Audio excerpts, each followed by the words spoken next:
அன்புக்குரியவர்களை, சிறப்பாக இன்றைய மன்னா என்ற இந்த நிகழ்ச்சியிலே இன்று நம்முடைய தாயாம் திரு அவை நமக்கு கொடுக்கிற இன்றைய மன்னா லூகாஸ் நற்செய்தி பிரிவு 1 இறை வார்த்தைகள் 5 25 முடிய பகுதிகள்.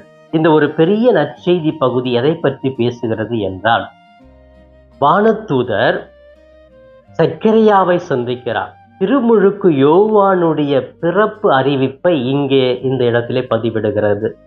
அப்ப சக்கரியா யார்? இவருடைய மனைவி யார்? ஏன் இந்த திருமுழுக்கு யோவானுடைய பிறப்பு அறிவிக்கப்படுகிறது? இதை பற்றி ஒரு சிறிய சிந்தனையை சிந்தித்து இந்த நாளினுடைய செய்தி என்னவென்று கற்றுக்கொண்டு நாம் வாழ முயற்சி எடுப்போம். அன்புக்குரியவர்களே, சக்கரியா ஆலயத்திலே ஒரு குருவாக இருந்தவர். அந்த குருக்கள் மத்தியிலே சீட்டு போட்டு கடவுளுக்கு அந்த கடவுளுடைய பிரசனத்திலிருந்து தூபம் காட்டுபவர்களை சீட்டு போட்டு எடுப்பார்கள். அப்ப அங்க இருக்கிற குருக்கள் எல்லாம் பேரையும் எழுதி குழுக்கள்ல இந்த முறை எடுக்கும் பொழுது சக்கரியா பேரு வருது. அப்போ அவர் கடவுளுக்கு தூபம் காட்டுகிற பணியை செய்கிறார். ஒரு நாள் மக்கள் எல்லாமே அந்த கடவுளை தொழுவதற்காக அங்க வந்து காத்து கொண்டிருக்கிறார்கள். இவர் அந்த உள்ள போயிட்டு கடவுளுக்கு தூபம் காட்டிட்டு இருக்கிறார். அப்ப அந்த நேரத்துல வானதூதர் தோன்றி அவர்கிட்ட பேசிட்டு இருக்கிறார். எதை பத்தி பேசுறாருன்னா, உனக்கு ஒரு மகன் பிறக்க போகிறான், உன்னுடைய மனைவி எலிசபெத்து கருவுற போகிறா அப்படின்னு சொன்ன உடனே அவரு ஒரு மாதிரி பார்த்து, எப்படி இது நடக்கும்? 2 பேரும் வயசானவங்க.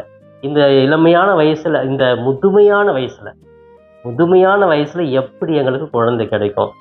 எலிசபெத்து எத்தனை வயசு ஆயிடுச்சு அவங்களுக்கு எப்படியா நடக்கும் அப்படின்னு அவருக்கு சந்தேகம். அது கேட்குற, இது எனக்கு நம்பிக்கையே இல்லையா, என்ன வந்து சொல்றீங்க அப்படின்னு.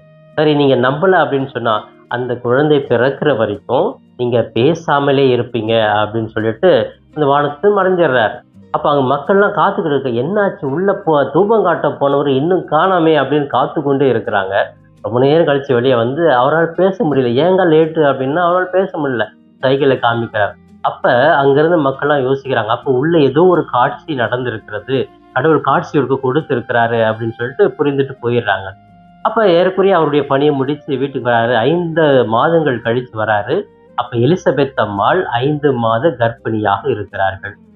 அப்ப பாருங்க, ஒரு மனிதன் தன்னுடைய வாழ்க்கையில இதெல்லாம் செய்ய முடியாது, சாத்தியமே இல்லை அப்படிங்கிற ஒரு சூழ்நிலையில கடவுள் அதை செய்து காட்டுகிறார். இதுதான் இந்த நற்செய்தியினுடைய சாராம்சம் அப்படின்னு சொல்லலாம். இந்த நற்செய்தி கொடுக்கிற மைய கருத்து என்ன என்று பார்க்கிற பொழுது, மனிதரால் முடியாதது கடவுளால் செய்து காட்டுவார், அது முடியும் என்ற ஒரு செய்தி தான் சொல்லப்படுகிறது.